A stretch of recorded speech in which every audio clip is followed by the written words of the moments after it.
فقاله النبي صلى الله عليه وسلم من أشراط الساعة، قال موته عليه الصلاة والسلام من علامات الساعة، وبعثته من علامات الساعة. بعد ما مات النبي صلى الله عليه وسلم يتكلم أنس خادمه رضي الله عنه وأرضاه أبا حمزة، قال: لما دخل النبي صلى الله عليه وسلم إلى المدينة أضاء منها كل شيء أضاء من المدينة.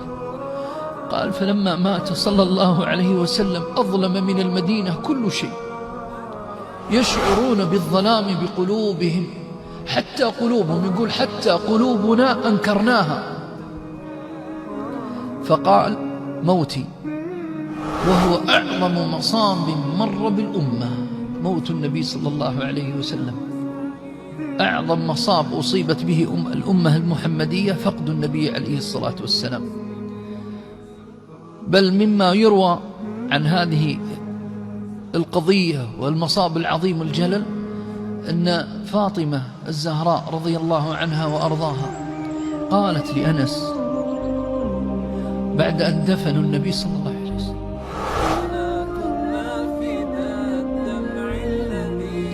تقول: يا أنس، كيف طابت نفوسكم أن تحثون التراب على النبي صلى الله عليه وسلم.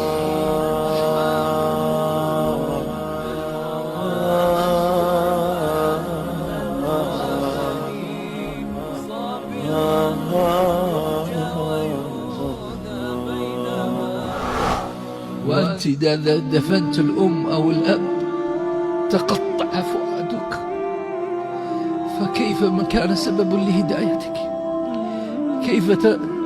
كيف يحثى التراب على خير خلق الله؟ كيف يحثى التراب على من قال الله عز وجل: وما أرسلناك إلا رحمة للعالمين؟ سبب دخولك للجنة هذا النبي عليه الصلاة والسلام، سبب علمك بالله هذا النبي عليه الصلاة والسلام. فتقول فاطمة: كيف طابت نفوسكم تحثون التراب عليه الصلاة والسلام.